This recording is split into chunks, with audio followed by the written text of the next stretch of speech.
पहले उनका होता।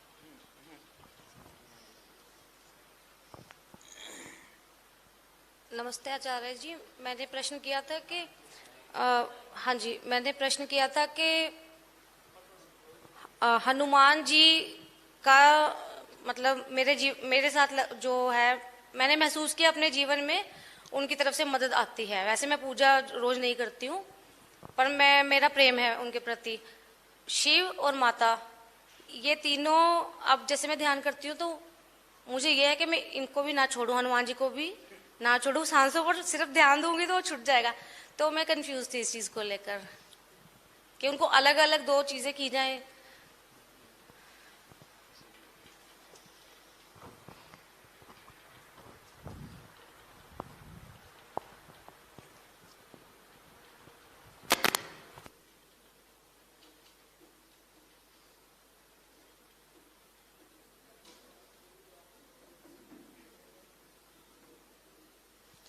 जहाँ तक हनुमान जी, माता जी और शिव जी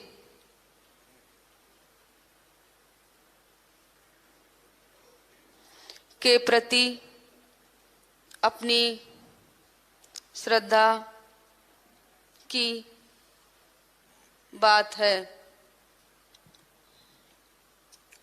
तो श्रद्धा हमेशा सकारात्मक ऊर्जा देती है।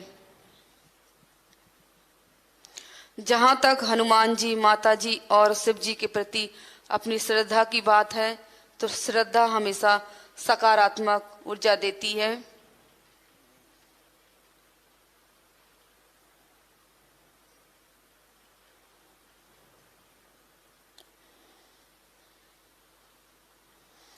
श्रद्धा का मतलब जानना चाहिए।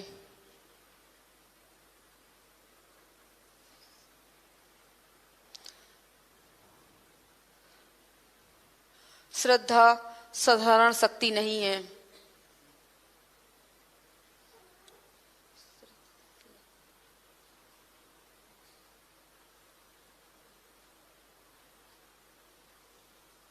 श्रद्धा का अर्थ होता है सत्य और धा का अर्थ होता है धारण करना।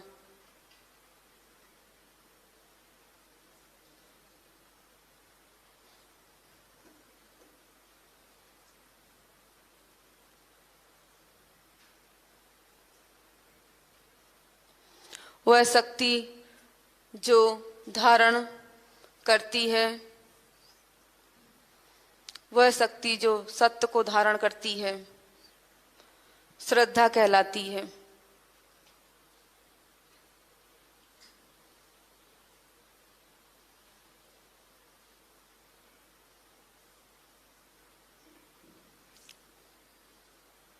श्रद्धा का मतलब मानना नहीं है। श्रद्धा का मतलब मानना नहीं है, जानना है, जो अनुभव के द्वारा जाना जाता है।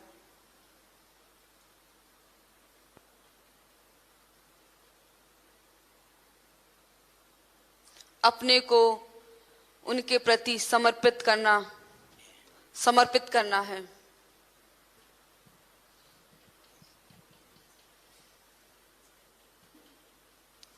सच्चे समर्पण से उनके साथ जुड़ जाते हैं।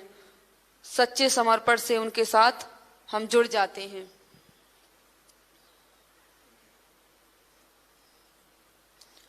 जुड़ने से उनका करंट आशीर्वाद के रूप में हमें मिलता है। जुड़ने से उनका करंट आशीर्वाद के रूप में हमें मिलता है।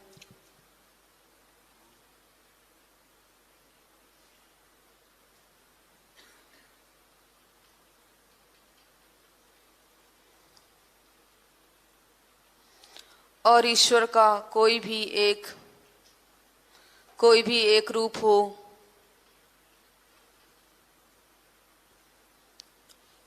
उसी में सारे रूप छिपे होते हैं। और ईश्वर का कोई भी एक रूप हो, उसी में सारे रूप छिपे होते हैं।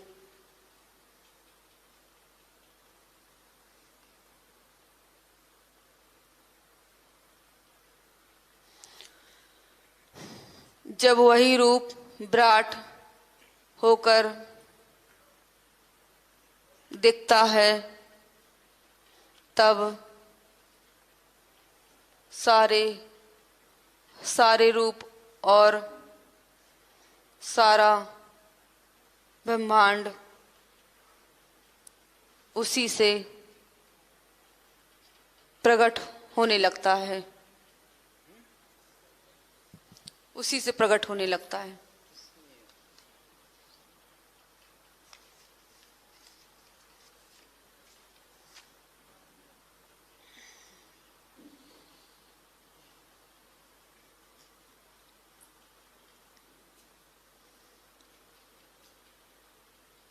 ईश्वर के किसी भी एक रूप से सारे रूपों का भाव बन जाता है। अंदर संशय नहीं रखना है। कोई भी ईश्वर का एक रूप है, शिव जी को मानिए या हनुमान जी को या माता जी को, एक में ही पूरी श्रद्धा आप समर्पित कर दीजिए, उसी में सारे रूप छिपे हुए हैं। तो भ्रम नहीं करना कि हम इनको नहीं मान रहे तो ये नाराज हो जाएंगे, या इनको नहीं मान रहे तो ये नाराज हो जाएंगे। ऐसा नहीं है।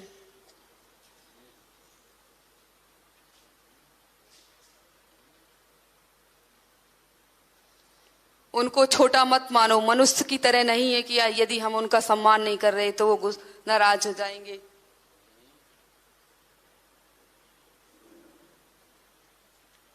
वे इतने विराट हैं कि उनमें ही सब कुछ छिपा है, सब कुछ उसी में समाहित है। समझ में आ गया आपको?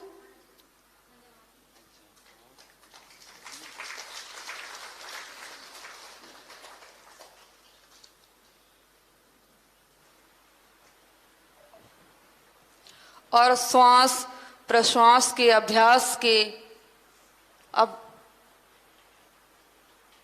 अभ्यास के समय किसी रूप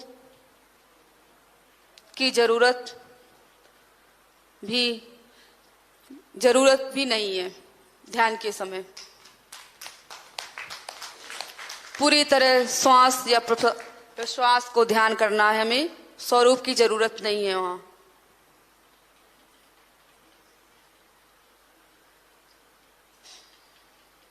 कहां से श्वास आ रही है, कहां जा रही है, उसी में मन को बैठा दो। उसी में मन को बैठा दो। श्वास को ही देखना है कि कहां से आ रही है, कहां से जा रही है। पूरा मन उसी में बैठा दो। धीरे धीरे मन शांत होने लगेगा। फिर धीरे धीरे मन शांत होने लगेगा।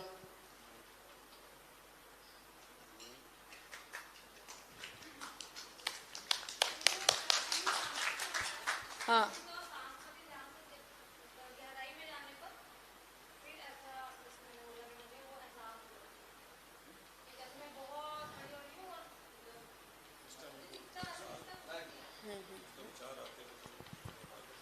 स्वाभाविक है वो तो आना। वो बता चुके हैं ना कि ये सब स्वाभाविक है आना। वो आपको हटाते जाना है, क्योंकि आपका लक्ष्य है ध्यान करना। तो अपने मन को आपको पूरी तरह श्वास प्रश्वास पर ही ध्यान देना है। जो भी विजन आ रहे हैं उनको हटाते जाना है, चाहे कोई भी विचार हो। ठीक है, धन्यवाद।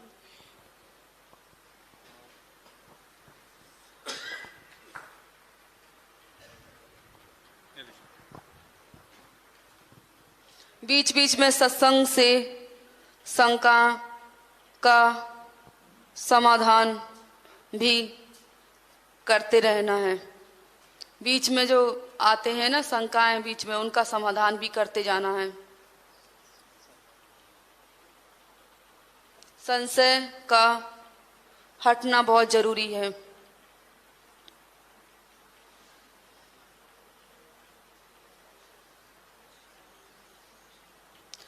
संशयात्मात्मा विनश्यति। संशय रहता है तो नेगेटिव एनर्जी को जन्म देता है। यदि अंदर कोई भी संशय रह गया तो नेगेटिव एनर्जी का जन्म हो जाता है।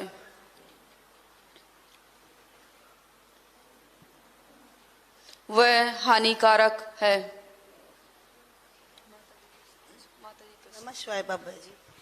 मेरा प्रश्न ये है बाबा जी, श्वासों को जब देखते हैं, श्वास तो शुरू हो जाते हैं मगर बीच में जाके श्वास का तो पता ही नहीं चलता कहाँ गया, मगर अंदर ही अंदर चलता रहता। उससे थोड़ा पहले हो जाता है कि ये क्या हो गया।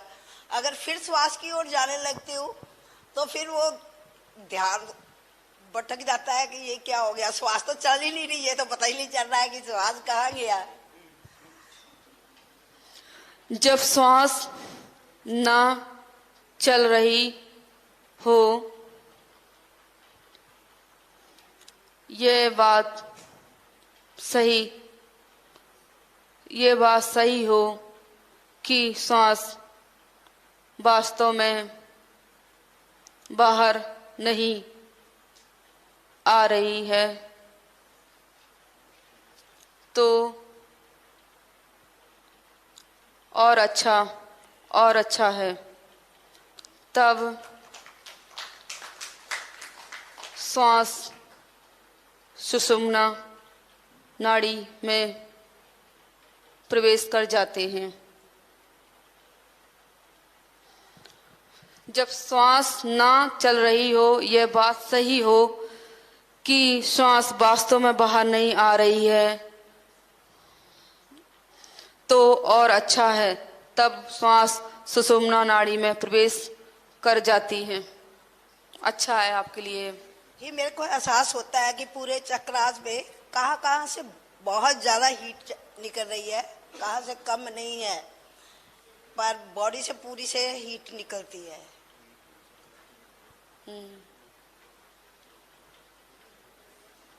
उस समय ध्यान लगाना चाहिए आपको।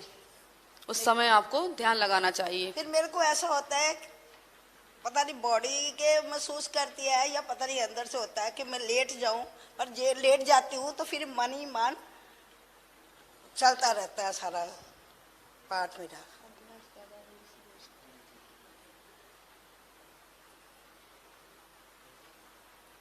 इसके बाद क्या होता है? बस मैं लेट जाती हूँ तो फिर अंदर से पार्ट तो चलता रहता है। महामृत्युंजय का मैं करती हूँ तो पार्ट तो चलता रहता है। फिर मेरे को नींद आ जाती है, जब पता नहीं चलता कि मैं कहाँ हूँ, मेरे को कुछ एहसास नहीं होता मैं कहाँ पड़ी हुई। ये तो अच्छी स्थिति बता रही हैं आप, जैसे बता रही हैं। और कब मैं जाके उठी हूँ, कहाँ 5 बजे उठने वाले 8 साढ़े 8 बजे उठ रहे, पता नहीं होता कि कब उठ नहीं तो ये तो अच्छा है आपके लिए, करते रहिए। Thank you.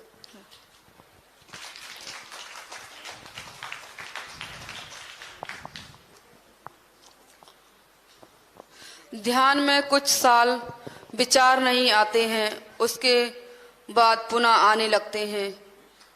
ध्यान में कुछ साल तो विचार ही नहीं आए, उसके बाद पुनः आने लगे। ध्यान में कुछ क्षण के लिए प्रकाश दिखता है, फिर चला जाता है। ये किसका प्रश्न है?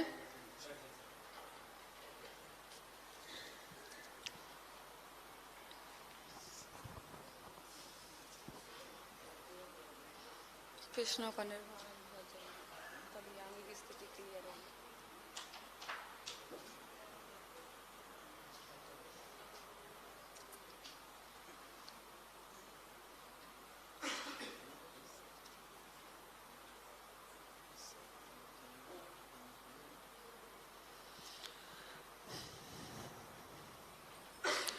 कुछ साल तक कोई विचार नहीं आया। कोई विचार नहीं आया।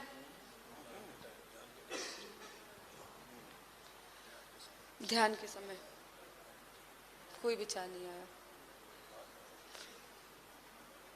कुछ साल, लगभग 2 साल, अब आते हैं। क्या विचार आते हैं?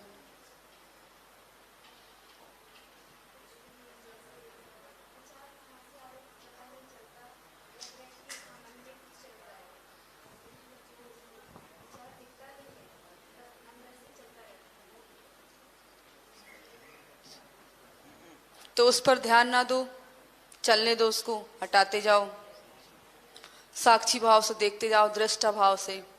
जैसे देख रहे हैं कि ये चल रहा है, चलने दो, चलने दो, जाने दो उसको। फिर एक समय आएगा कि अपने आप हट जाएंगे। चाहे अच्छा विचार हो या बुरा विचार हो, उसको महत्ता मत दो, उसको चलने दो, जाने दो उसको।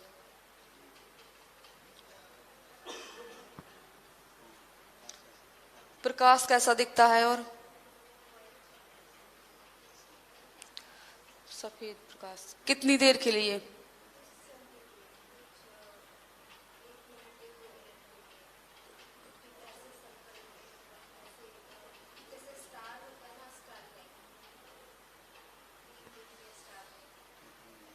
कितनी देर तक रहता है? 2-3 मिनट तक रहता है। 2-3 मिनट तक रहता है। तो ये तो अच्छा है, अभ्यास करो, प्रकाश को देखते रहो। उसको देखने लगोगी तो विचार तो फिर अपने आप ही शून्य हो जाएंगे। प्रकाश को देखोगी तो विचार तो आए, तो उसी प्रकाश को देखने में मन को बढ़ाओ, है ना।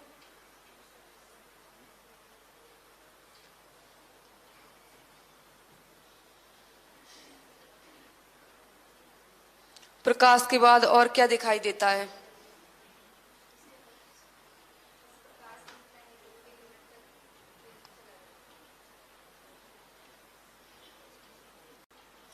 फिर अभ्यास करते रहो। और कोई प्रश्न? प्रणाम गुरुजी। गुरुजी, जैसे मुझे पता है कि मृत्यु सत्य है, पर फिर भी उससे डर क्यों लगता है? अपने लिए तो नहीं लगता, जब अपने लव्ड वन के लिए देखती हैं तो उस टाइम पे डर लगता है। तो इस चीज से कैसे बाहर निकलेंगे? मृत्यु का भय।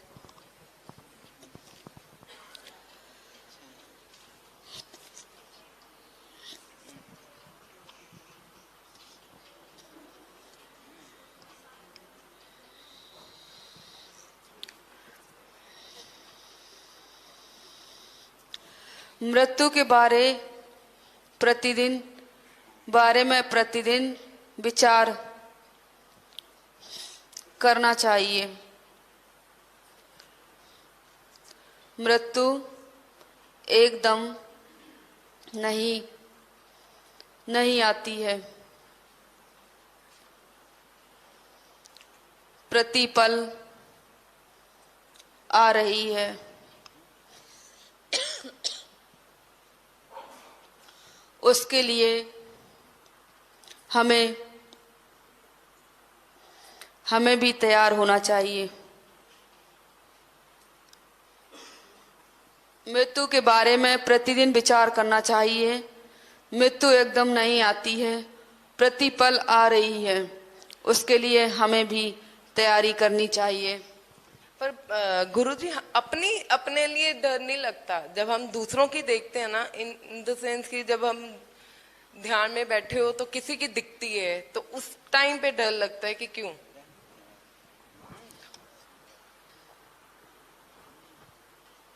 डरने की तो बात ही नहीं है, क्योंकि वो तो शाश्वत सत्य है, सबकी हानि है। केवल सूक्ष्म शरीर ही निकलता है। जीव तो अमर है। केवल सूक्ष्म शरीर ही तो निकलता है मृत्यु में, जीव तो अमर है। Thank you.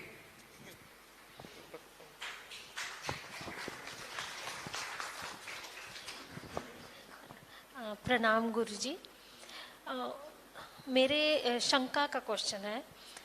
एक तो जो हम सभी मानते हैं कि हम अपनी रियलिटी खुद क्रिएट कर सकते हैं, हमारे पास फ्री विल होती है और हम अगर हम चाहे तो कोई भी बुद्धा बन सकता है, कोई भी पत्रीसर बन सकता है।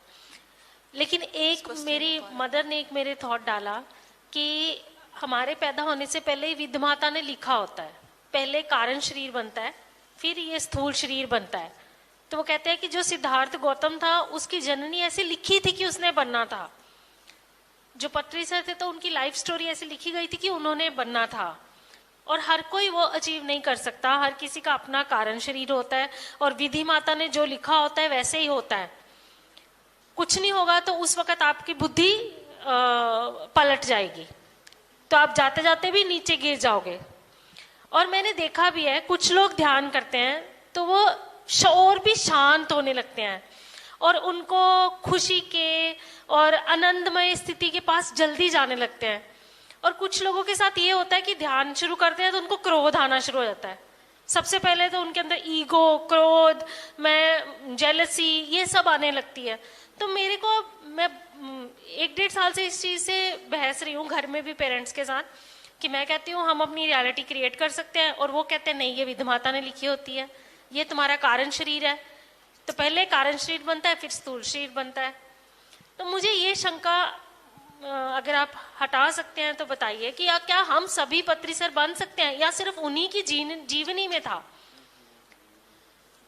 और हम ऊपर जाते हैं नीचे गिरते हैं, ऊपर जाते हैं। बहुत सारे साधकों को मैंने देखा है, साधक, मैं खुल के बोलती हूँ कि मैंने ये तक भी देखा है कि साधक दूसरे साधक का मर्डर तक कर सकता है। वो सब भूल जाते हैं उस वक्त, सारा ज्ञान हो जाता है। साधक तो नहीं हुआ है ना। हाँ, तो मैं जानना चाहती हूँ कि मैं अपनी रियलिटी चेंज कर सकती हूँ। अगर मैंने इस जन्म में 10 लोगों का भी मर्डर किया है तो मैं बुद्धा बनना चाहूँ तो क्या अंत में मैं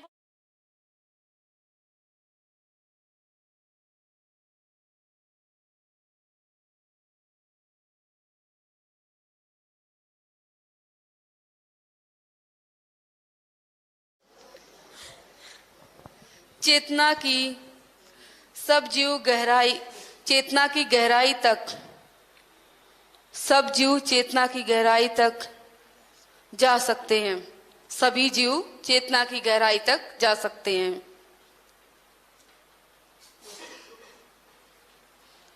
अपना पुरुषार्थ सही तरीके से करना चाहिए और निरंतर करते रहें। सब जीव चेतना की गहराई तक जा सकते हैं, अपना पुरुषार्थ सही तरीके से करते रहना चाहिए।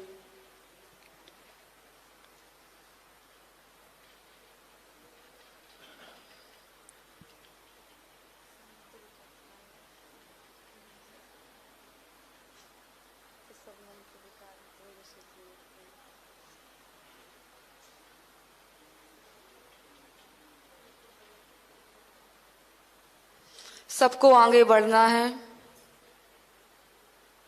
किसी ने किसी बेकार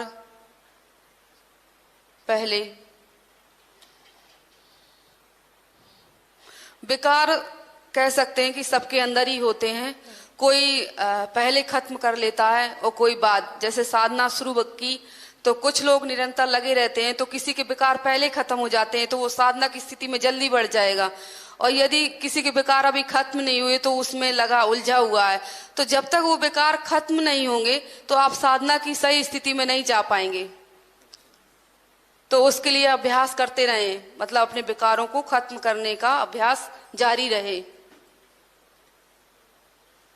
और तो इसमें विधि माता का क्या रोल है? जो हम कहते हैं कि विधि माता होती हैं, ये और कारण शरीर होता है। नहीं, ये विचार मन से निकाल दीजिए, क्योंकि वो भी एक सनातन धर्म का बहुत बड़ा नहीं, ये इन बातों में उलझना नहीं है। आपको सीधा सरल सहज रास्ता अपनाना है, अपने को ही देखना है आपको। आप अपनी स्थिति को कैसे सुधार सकते हैं, उस पथ पर चलना है आपको। जो भी है साधु संत या ऋषि मुनियों को, वो सब जो है हमें मार्गदर्शन के लिए है, लेकिन हमें उनमें उलझना नहीं है।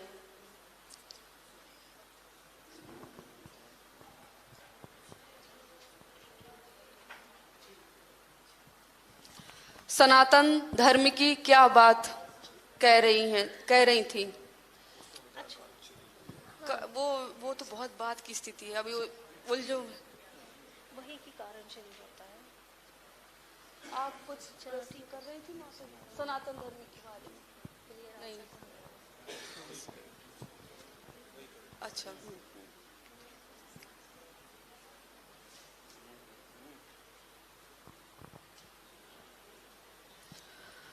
मानव तन बड़ा दुर्लभ बताया गया है।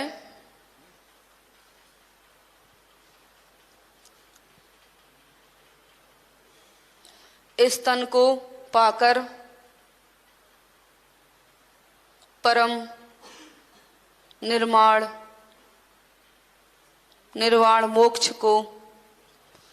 मोक्ष तक जा सकता है। मानव तन बड़ा दुर्लभ बताया गया है। इस तन को पाकर परम निर्वाण मोक्ष तक जा सकता है। और सभी साधकों को इस दिशा में आगे बढ़ना है।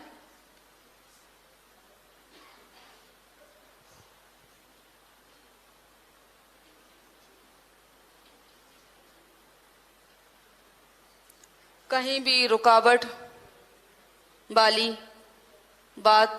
बातों को महत्ता नहीं देनी है। सीधे सरल सहज रास्ते पर चलते जाना है। जो भी रुकावट की बातें आ रही है उसमें हमें भ्रमित नहीं होना है, वहां पर रुकना नहीं है, चलते चलना है।